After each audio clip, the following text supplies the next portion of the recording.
Okay, so welcome to this next chapter. We are on to page 2. A little bit of new information, new material in this line. So we have about 3 measures to cover.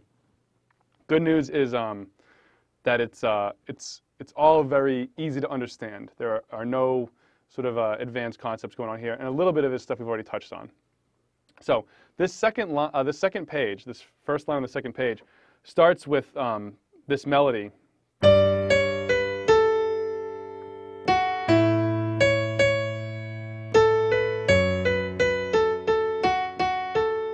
Okay, so that's the line that we're really concerning ourselves with right now, is just that much. I'm going to play it one more time, and I'm going to play the melody and just the root like I just did, so you can kind of see what the harmony is doing. We do have like a little pickup on the and of 4 from the previous measure, so it's a 1, 2, 3, 4.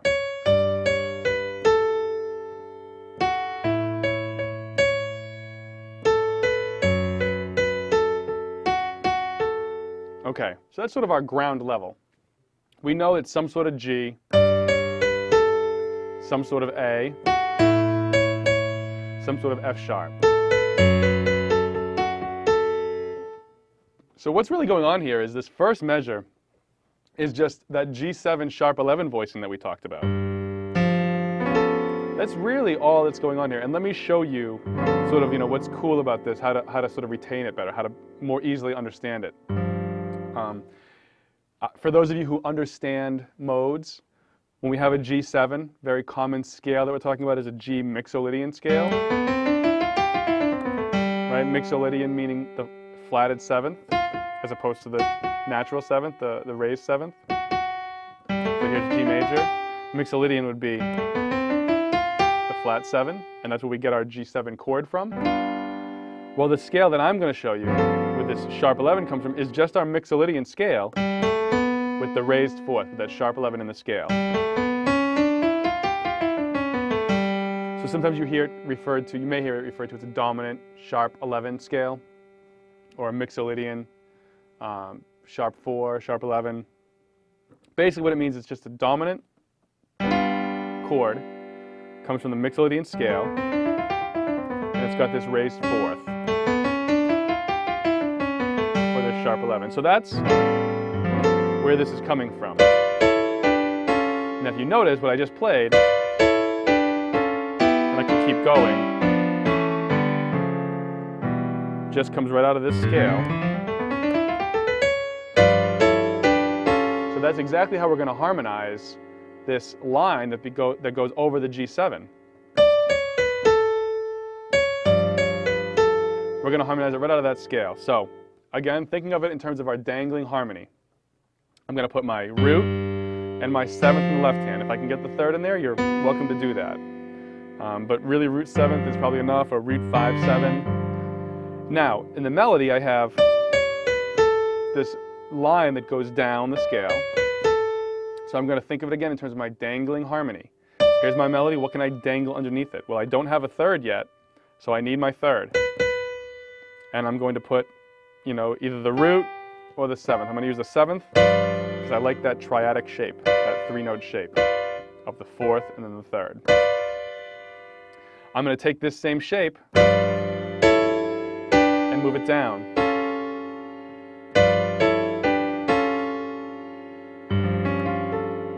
Now, at the end here, this last one, I actually do put in a 4th note. I put that 3rd in there again because, and here's why, the line ends there. That's where it sort of finishes, and so I want to hear a fully voiced G7 on that final chord. So I would play. Okay? So just try to get that under your fingers. I'm keeping the same shape. I'm not really worried too much about individual notes, 3rds, 7ths within my voicing. I'm more worried about keeping that shape.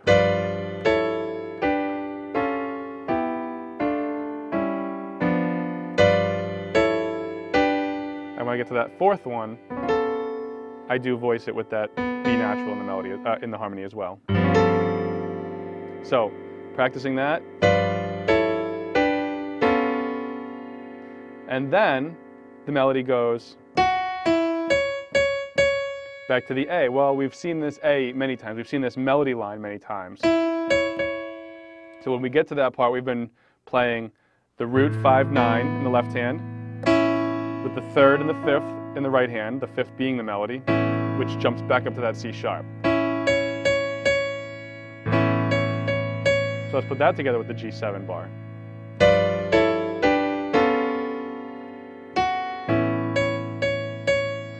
Now, I'm going to the F sharp minor 7 voicing. We pretty much have seen that a couple times already, so we know how to do that. But what we also did once previously is we went from A to F sharp minor by way of a 2-5-1. And if you remember what that 2-5-1 was, we kind of worked backwards. What's the 5 of F sharp? The 5 of F sharp is C sharp, so a C sharp 7 chord. We've been referring to it as a D flat 7 chord just to make the note thinking easier. And what's the 2 of this 5? If this is a 5 going to the 1, what's the 2 of this 5? Well, the 2 of it is the G sharp or the A flat minor. So we've been putting an A flat minor 7, D flat 7, F sharp minor, or G flat, however you want to think about it. That's what we're going to do in this measure as well. It's going to be quick again. It's going to be on beats 3, the 2 minor chord, on beat 4, the 5 dominant chord, and going to the 1. So let's see how we're going to voice that, and it's the same way we had voiced it previously.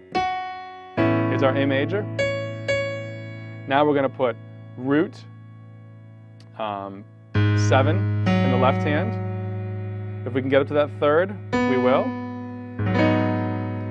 In my right hand, now I don't have any melody going on in the right hand at this point, so I'm going to play my 5th, and I'm going to hold these notes up here, sustained. So I have my A major playing that C sharp. I can sustain that in my right hand while my left hand goes to the root 7, 3. Right hand plays the 5th.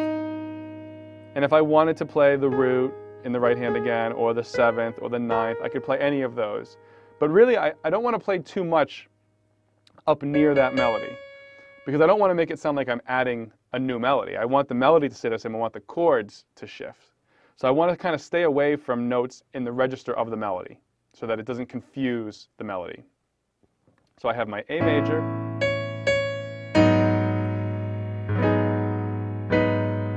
and now I'm going to go to my D flat 7, root 3, 7, third, and I can put that 5th in there, which I had before, the raised 5th, right? Sharp 5 or flat 13, however you think about it, the A natural, because that's going to be my melody. It's the pickups into that next bar, you know. 1 and 2 and 3, 4 and. So let's look at that slowly. 1 and 2 and A flat 7 to our A flat minor 7, excuse me. A flat minor 7 to our D flat 7. And then we're going to go to our F sharp minor 7. So root 7, 3 in the bass, and the melody note is the C sharp. So what am I going to play there? Well, I'm going to dangle my harmony once again. 5th, I'm going to put my 3rd, my 7th, and I can double that melody again if I want to. If I wanted to use the 9th instead of the 3rd, I can do that.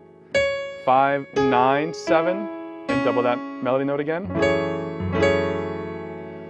So basically, when I think about my dangling harmony, what I'm trying to do is make sure that I have a fully realized, meaning if I have an F sharp minor 7 chord, I want to make sure that I have all of my essential notes, all my chord tones covered through that voicing. Now, a lot of that work is taken care of you if you can play root 3 and 7 in your left hand. But let's say I couldn't do that. If I'm playing root 3, or the 10th, in my left hand, I need to make sure that I have that E in my voicing. Even if I have the 9, the 3rd doesn't matter, the root, I want to make sure that I have a root, a 3rd, a 5th, and a 7th. Not all the time. It's not always going to be possible based on what your melody is. But in a moment like this, when I'm on a downbeat coming to a new chord, I want to try very hard to make sure I have all of my essential notes that identify the chord quality in that voicing. So let's back it up, go to the beginning of this line, and play through and see how we're going to voice that F sharp minor 7.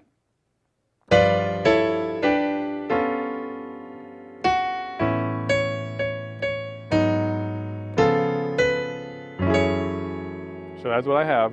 Root, 7, 3. Melody has the 5th. I'm going to harmonize it dangling down, 9, 7, double that melody. Now this melody moves quite a bit. So I might actually just play that on beat 1, this big chord, holding my left hand down, and then playing the rest of that melody one note at a time. Because it's just moving a little too fast to harmonize every note, and it might sound a little clunky too. Or something like that. It just sounds to me a little bit too clunky. It takes a little bit away from the melody. I would prefer to play it. So I'm using my sustain pedal, of course, as well, but I'm also holding down that left hand.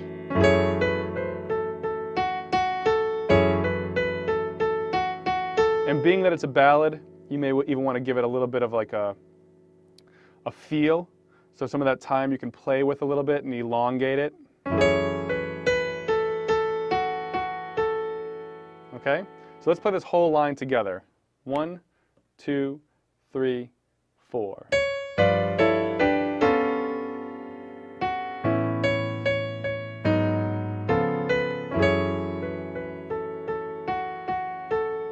Once more. 3, 4.